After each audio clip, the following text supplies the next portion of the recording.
Hello guys, welcome back to our YouTube channel. ఈ వీడియోలో మీకు ఏపీఎస్సీకి సంబంధించి రిజిస్ట్రేషన్ ప్రాసెస్ అండ్ అప్లికేషన్ ఎలా ఫిల్ చేయాలో కంప్లీట్గా చూపించబోతున్నాను. సో ఈ వీడియోని ఎక్కడ కూడా స్కిప్ చేయకుండా కంప్లీట్గా లాస్ట్ వరకు చూడండి. అండ్ మీరు ఈ ఛానల్కి ఫస్ట్ టైం వచ్చినట్టయితే సబ్స్క్రైబ్ చేసుకొని నోటిఫికేషన్స్ ఆన్లో పెట్టుకోండి. సో దట్ నేను నెక్స్ట్ వీడియోస్ చేసిన ఏపీఎస్సీకి సంబంధించిన ఏ ఇన్ఫర్మేషన్ మీకు రిలీజ్ చేసినా అప్డేట్స్ అనేవి వస్తూ ఉంటాయి. ఇంకా లేట్ చేయకుండా టాపిక్లోకి అయితే వెళ్ళిపోదాం. ఫస్ట్ మీరైతే గూగుల్లోకి వెళ్ళి ఏపీఎస్సీ 2024 అఫీషియల్ వెబ్సైట్ అని సెర్చ్ చేస్తే ఫస్ట్ కనిపించే లింక్ మీకు అఫీషియల్ వెబ్సైట్ అయి ఉంటుంది. ఆ లింక్ ఓపెన్ చేయగానే మీకు ఇంటర్ఫేస్ ఇలా ఉంటుంది, హోమ్ పేజ్. ఇక్కడ 4 స్టెప్స్లో అప్లికేషన్ ప్రాసెస్ అనేది కంప్లీట్ చేసుకోవచ్చు అని చూపిస్తున్నారు కదా. ఈ 4 స్టెప్స్ ఫాలో అయ్యి అప్లికేషన్ ప్రాసెస్ అయితే కంప్లీట్ చేసుకోవచ్చు. స్టెప్ 1 వచ్చేసి eligibility criteria and fee payment. నేను ప్రీవియస్ వీడియోలో ఎలిజిబిలిటీ క్రైటీరియా గురించి కంప్లీట్గా వీడియో చేశాను. సో ఎగ్జామ్కి ఎవరెవరు ఎలిజిబుల్, క్వాలిఫికేషన్ ఏముండాలి అనేది కంప్లీట్గా వీడియోలో ఎక్స్ప్లెయిన్ చేశాను. లింక్ డిస్క్రిప్షన్లో ఉంది, ఒకసారి వెళ్ళి చెక్ చేయండి. సో ఫస్ట్ స్టెప్ మనం చూసుకున్నట్టయితే ఫీ పేమెంట్ చేయడానికి ఫామ్ అయితే ఓపెన్ అయింది. టాప్లో ఉన్న చెక్ బాక్స్కి టిక్ చేసి degree hall ticket number, candidate name, date of birth, mobile number ఎవరిదైతే వాళ్ళది టిక్ చేయాలి. Next alternative mobile number, email ID and మీ క్యాస్ట్ సెలెక్ట్ చేయండి. ఇక్కడ పేమెంట్ ఆప్షన్స్ ఇచ్చారు. మీరు ఏ బ్యాంక్ నుంచి అయితే పే చేద్దాం అనుకుంటున్నారో ఆ బ్యాంక్ సెలెక్ట్ చేసుకుంటే సరిపోతుంది. Credit card debit card use చేద్దామంటే ఆప్షన్స్ కూడా ఉన్నాయి. ఇక్కడ మీరు అబ్జర్వ్ చేసినట్టయితే క్యాస్ట్ని బట్టి మనకి అమౌంట్ అనేది మారుతూ ఉంది. అదేంటంటే రిజిస్ట్రేషన్ ఫీజు అనమాట. ఓసీ క్యాండిడేట్స్కి 650 రూపీస్, బీసీ క్యాండిడేట్స్కి 600 రూపీస్ రిజిస్ట్రేషన్ ఫీజు అయితే పే చేయాల్సి ఉంటుంది. After that verify email and pay అని ఉంది కదా, అది క్లిక్ చేయాలి. 2000 రూపీస్ అమౌంట్ నాకు ఎందుకు ఇక్కడ ఎక్స్ట్రా చూపిస్తుందంటే నార్మల్గా registration process without late fee 2 days back అయితే ఎండ్ అయిపోయింది. బట్ రిజిస్ట్రేషన్స్ అయితే కంప్లీట్గా క్లోజ్ అవ్వలేదు. విత్ లేట్ ఫీస్ కూడా మనం రిజిస్టర్ అవ్వచ్చు. సో అందుకే నేను మీకు ఈ వీడియో రికార్డ్ చేసి పెడుతున్నాను. ఈ ఎగ్జామ్ రాయాలని ఇంట్రెస్ట్ ఉంటే ఈ ఆపర్చునిటీని మిస్ చేసుకోవద్దు. 27th ఏప్రిల్తో కంప్లీట్గా రిజిస్ట్రేషన్ ప్రాసెస్ క్లోజ్ అయిపోతున్నాయి. ఈలోపే మీరు రిజిస్టర్ అవ్వాల్సి ఉంటుంది. నెక్స్ట్ మీ కార్డ్ డీటెయిల్స్ అన్నీ ఎంటర్ చేసి పే నౌ మీద క్లిక్ చేస్తే ఈ పేజ్ అయితే ఓపెన్ అవుతుంది. యువర్ పేమెంట్ డన్ సక్సెస్ఫుల్లీ అని. Next proceed to fill application అని ఉంది కదా, ఇక్కడ దాని మీద క్లిక్ చేస్తే మనకు అప్లికేషన్ ఫామ్ అయితే ఓపెన్ అవుతుంది. దానికంటే ముందు స్టెప్ 2 వచ్చి నో యువర్ పేమెంట్ స్టేటస్. ఇక్కడ మీరు డిగ్రీ హాల్ టికెట్ నెంబర్ అలాగే మొబైల్ నెంబర్ ఎంటర్ చేసి చెక్ యువర్ పేమెంట్ స్టేటస్ అని క్లిక్ చేయాలి.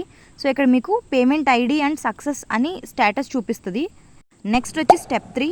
ఇక్కడ మీరు ఇందాక వచ్చిన పేమెంట్ ఐడి అలాగే degree hall ticket number, mobile number ఈ డీటెయిల్స్ ఫిల్ చేసి proceed to fill application click చేస్తే మీకు ఫామ్ అనేది ఓపెన్ అవుతుంది. బేసిక్గా ఇక్కడ క్యాండిడేట్ డీటెయిల్స్ ఎంటర్ చేయాల్సి ఉంటుంది. మీ 10th క్లాస్లో ఎలా అయితే ఉన్నాయో సేమ్ అవే డీటెయిల్స్ ఎంటర్ చేయాలి. నెక్స్ట్ మీ ఆధార్ కార్డులో ఏదైతే అడ్రస్ ఉందో ఆ అడ్రస్ మాత్రమే ఇక్కడ ఫిల్ చేయాల్సి ఉంటుంది. నెక్స్ట్ మీకు డిగ్రీకి సంబంధించిన కొన్ని క్వాలిఫికేషన్ డీటెయిల్స్ ఎంటర్ చేయాల్సి ఉంటుంది. తర్వాత ఎస్ఎస్సి సర్టిఫికేట్కి సంబంధించి hall ticket number, marks, percentage ఏవైతే ఉన్నాయో ఆ డీటెయిల్స్ ఫిల్ చేయాలి. ఎగ్జామ్ ఎక్కడైతే రాద్దాం అనుకుంటున్నారో ఆ ప్రిఫరెన్సెస్ అనేవి ఇక్కడ మెన్షన్ చేయాలి. మీకు దగ్గరలో ఉన్న కాలేజెస్కి ప్రిఫరెన్స్ ఇచ్చుకోండి first. Next photo and signature upload చేసి సేవ్ అండ్ సబ్మిట్ కొడితే సరిపోతుంది. ఈ కింద మీకు ఇంకా సెక్షన్ వైజ్ డీటెయిల్గా చూపిస్తున్నారు.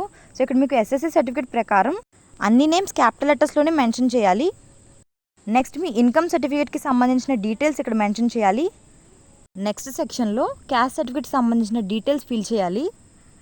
మీరు ఎన్సీసీలో కానీ స్పోర్ట్స్లో కానీ పార్టిసిపేట్ చేస్తుంటే ఆ రిజర్వేషన్ కేటగిరీ కూడా టిక్ చేయండి. ఆ సర్టిఫికేట్స్ ఉండడం వల్ల మీకు ఇంకా బెనిఫిట్ అవుతుంది. ఇక నాన్ మైనారిటీకి టిక్ చేయండి. మీ ఆధార్ కార్డులో ఉన్న అడ్రస్ డీటెయిల్స్ ఫిల్ చేయండి.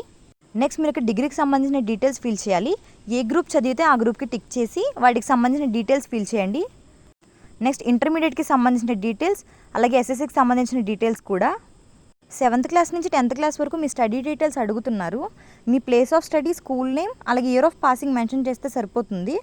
నెక్స్ట్ మీరు ఎగ్జామ్ సెంటర్ ప్రిఫరెన్సెస్ సెలెక్ట్ చేసుకోవాలి. నెక్స్ట్ మీ పాస్పోర్ట్ సైజ్ ఫోటో అప్లోడ్ చేయాలి. అది కూడా <50 KB ఉండాలి. సిగ్నేచర్ వచ్చేసి <30 KB ఉండాలి. ఫైల్ కూడా మీకు జేపీజీ ఆర్ జేపీఈజీ ఫార్మాట్లో మాత్రమే ఉండాలని మెన్షన్ చేశారు. నెక్స్ట్ చూస్ ఫైల్ అనే ఆప్షన్ క్లిక్ చేసి ఫైల్స్ అనేవి అప్లోడ్ చేయాలి. అప్లికేషన్ ప్రాసెస్ మొత్తం అయిపోయిన తర్వాత సేవ్ చేసి ప్రివ్యూ అండ్ సబ్మిట్ మీద క్లిక్ చేయాలి. మీరు ఎంటర్ చేసిన డీటెయిల్స్ అన్నీ ఇక్కడ ఒకసారి చెక్ చేసుకోవచ్చు. ఏమైనా కరెక్షన్స్ ఉంటే మళ్ళీ బ్యాక్కి వెళ్ళి కరెక్షన్స్ చేసుకొని మళ్ళీ సేవ్ అండ్ సబ్మిట్ మీద క్లిక్ చేయాల్సి ఉంటుంది. మోడిఫై క్లిక్ చేసి కరెక్షన్స్ ఏమన్నా చేసుకోవచ్చు. అంతా ఓకే అనుకుంటే కన్ఫర్మ్ ఆర్ ఫ్రీజ్ మీద క్లిక్ చేయండి. ఇక్కడతో మనకి అప్లికేషన్ ప్రాసెస్ అయితే కంప్లీట్ అయిపోయింది. ఇలా ప్రింట్అవుట్ అయితే మనకు వస్తుంది. సో దీన్ని మనం ప్రింట్ చేసుకోవాలి. ఎగ్జామ్ సెంటర్కి వెళ్ళినప్పుడు ఇది ఒక కలర్ కాపీ, ఒక black and white copy compulsory తీసుకువెళ్ళాలి. కలర్ కాపీ మీద మన థంబ్ ఇంప్రెషన్ వేసి సిగ్నేచర్ చేసి వాళ్ళకి సబ్మిట్ చేయాల్సి ఉంటుంది. ఈ ఫామ్ని మనం ప్రింట్ చేసుకోవడానికి స్టెప్ 4కి వెళ్ళాలి. ఇక్కడ మెన్షన్ చేసిన డీటెయిల్స్ అన్నీ ఫిల్ చేసి గెట్ అప్లికేషన్ ఫామ్ అని క్లిక్ చేస్తే మనకి అప్లికేషన్ అనేది ప్రింట్ అవుతుంది. ఎగ్జామ్కి వెళ్ళినప్పుడు మీరు ఇది కంపల్సరీ తీసుకువెళ్ళాలి. అలాగే పాకెట్ ఆధార్ ఉంటుంది కదా చిన్నది, అది కూడా మీకు అక్కడ చెక్ చేస్తారు. So that's all about today's video guys.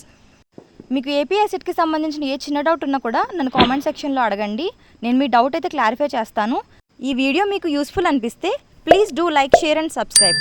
And ఇక్కడ వరకు ఎవరైతే వీడియో చూసారో వాచ్ టిల్ ఎండ్ అని కమెంట్ సెక్షన్లో నాకు మెన్షన్ చేయండి. అండ్ మీరు ఏ డిస్ట్రిక్ట్కి సంబంధించిన వాళ్ళు నాకు చెప్పండి, బికాజ్ నా వీడియోస్ ఎంతవరకు రీచ్ అవుతున్నాయో నాకు తెలియడానికి. Thank you for watching this video.